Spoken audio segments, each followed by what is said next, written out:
Well, happy Monday. Today is August 1st. Can you believe it? So, welcome to August and the eighth month. And eight is the number of new beginning. I hope that your day has gone well. And welcome to the break room. I know we've made a little change. It was the Monday huddle, but now it is the break room. So, welcome to you. We are streaming live from our YouTube channel as well as both my personal and business Facebook page. So, again, welcome and happy Monday. Put in the chat where you are tuning in from. I would love to know where you are in the world. So, if you will, I'm gonna, do all the niceties first. So if you are watching via YouTube, I ask that you go ahead and subscribe to the channel, like the video, click the notification bell so that you're alerted when when I go live again. And hi, Alina, welcome from Atlanta. And then here on Facebook, go ahead and like the video and share with others who you feel would benefit from what we talk about here in the break room. And the same thing on YouTube, go ahead and share over there as well. So, we have a theme song with this one, with the break room. I don't know if you guys had an opportunity to watch when I did the introduction. The song that came to mind was by Climax. There's a meeting in the ladies' room. So if you will indulge me and sing along, there's a meeting in the break room and you'll be back real soon. That's what you want to tell others because you're taking a break so that you can tune in. So if this is your first time being here, I am Deetra Dennis, and I'm so glad that you're here with us. And if you're coming back for another time together, welcome back. So again, I am Deetra Dennis, a registered nurse and the self-care coach for nurses.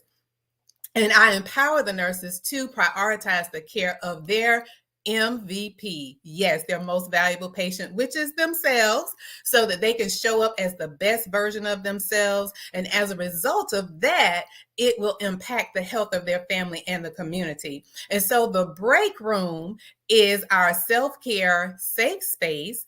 And again, it's an escape from the day-to-day. And so feel free again to share this with others who you feel would benefit from what we talk about. So today we're going to talk about I'm here, now what? Now, last week we talked about how did you get here? And I hope you had an opportunity to really think about what we talked about. We talked about stillness and things of that nature. And so today we're taking the self-reflection a little deeper in okay, so I'm here, now what do I do? Okay, and so if you see me looking down, I'm going to be looking at my notes. I like to bring value when I'm here with you on today. And so what I wanted to talk about and ask you the question, have you ever heard of the term presenteeism? Anyone heard of that?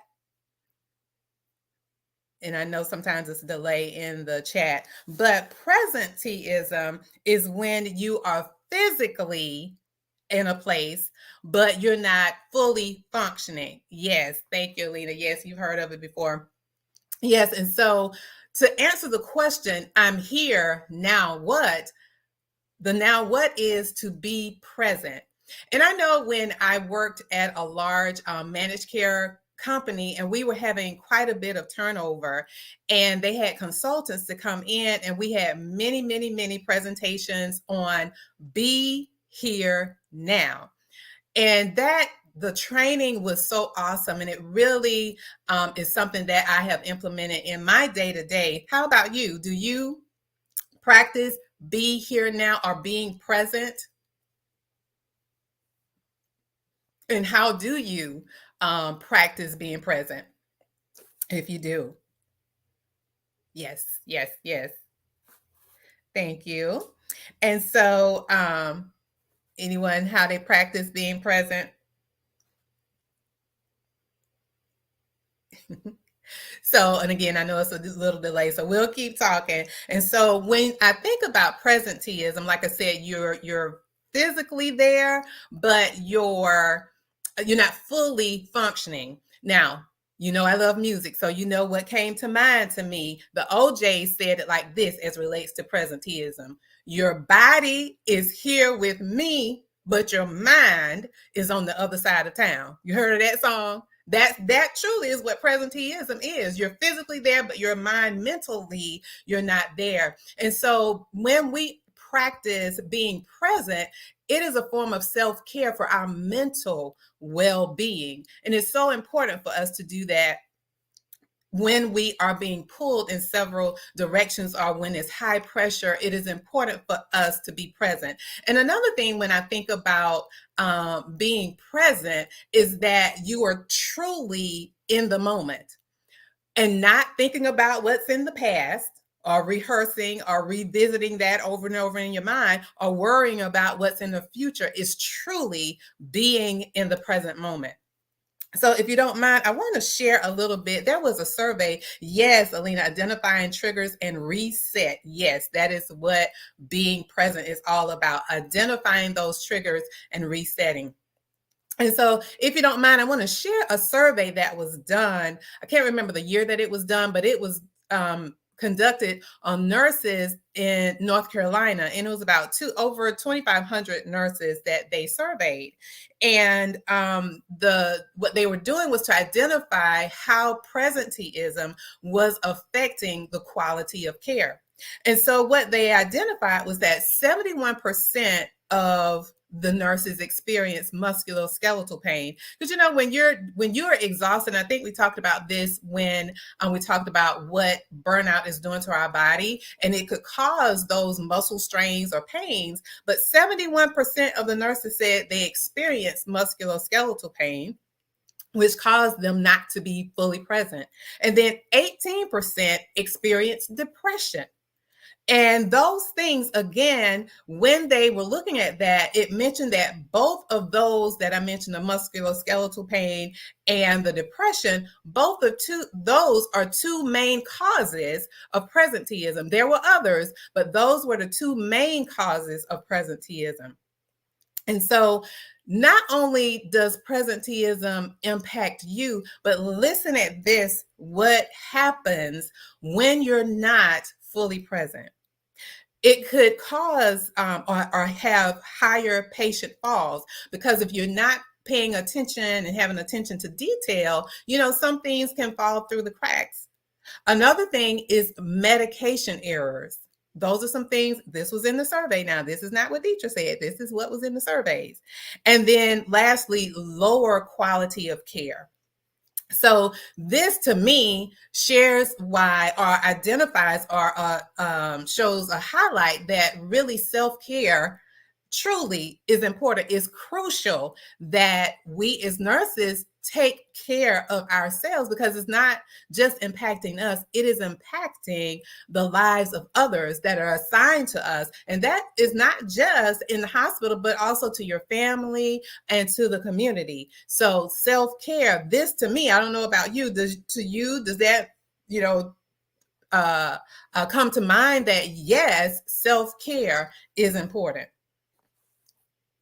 So I want to give you 3 reasons why being present and be here now. I know the 3 that I mentioned, are make you say, okay, stand up and say, yes, self-care is important. But I want to just mention a few here that what happens or even benefits when you are present.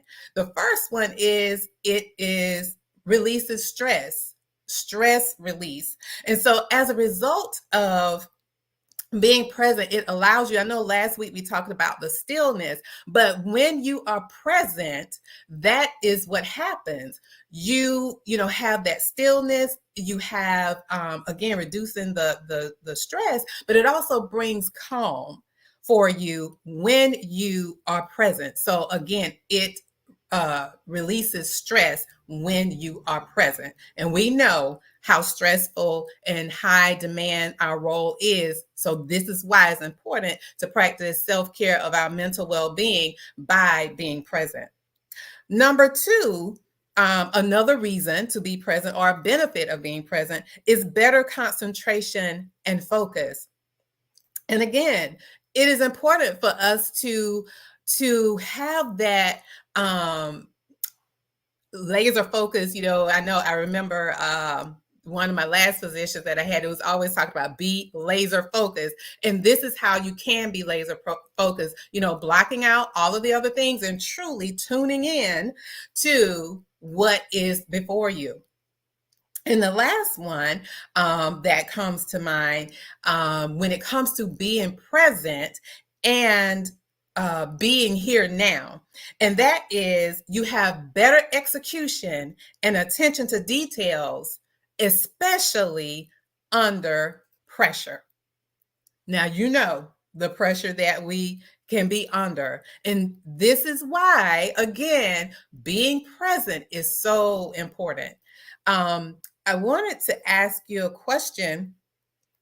In your experience, have you ever, and I know I've asked before, have you practiced being present, but how does it make you feel when you pause and truly be here now? When you are not thinking about the past and not worrying about the future, but when you're truly right here, right now, what does that feel like for you when you are fully present? Do you feel that calm? Do you feel that peace?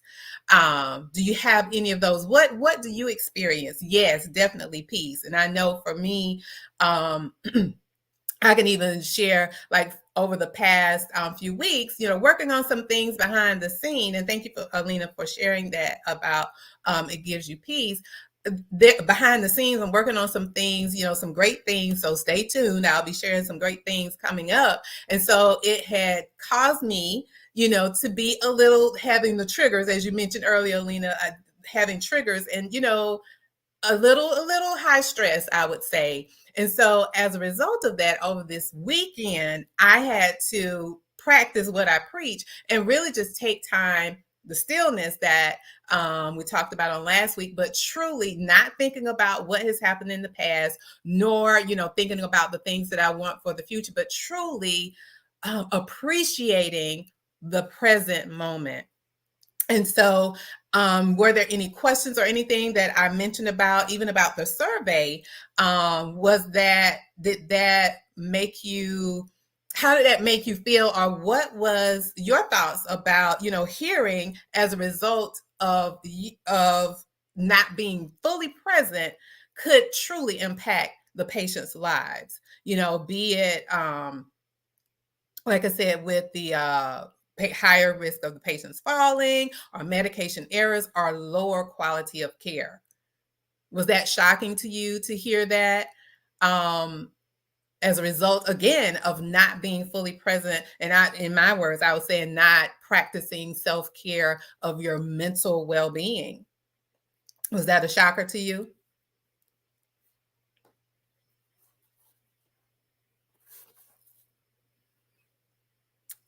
Okay. And so, to answer the question, again, going back to you're here, now what? Yes, absolutely. Very shocking. And so the question is, the answer to the question, now what? The now what is to be present.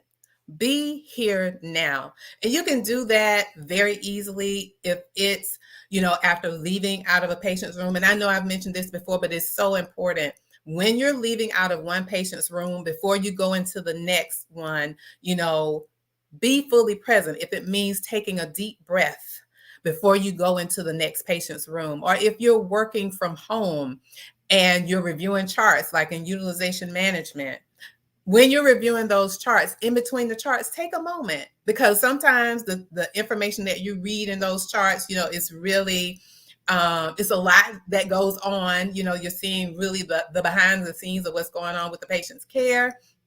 Or if you are in disease management and you're coaching patients, allow yourself time before going to the next patient, because many times it's a call center. So time you hang up, another call is right there, ready for you to talk to another patient. If you take a moment to be present so that you can be attentive to that patient or client on the other end of the phone, and you can pick up on the nonverbals, even over the phone, you can pick up on some things and you can help navigate and move them to the next level. Yes, taking a deep breath gives us pause. Yes, it does. Yes, it does. And again, it allows that peace and that calm to take place. So if you're watching this on the replay, I still invite you to respond in the comments to the questions that I've asked, and any experience that you've had, and how did you feel? Did it shock you about the statistics from that survey that was done on the nurses in North Carolina? And I always like to end with a great quote. If there aren't any questions that come up, I like to end with this quote. And it says, "Be fully present in the moment, no matter what you're doing. And as a result of that, the best of you will reveal itself." All right. So if there aren't any other questions, our time in the break room is up, and now you can go back to your day. And thank you again for tuning in to the break room. Thank you very much, Alina. And I look forward to seeing you again on next Monday. Have a good one.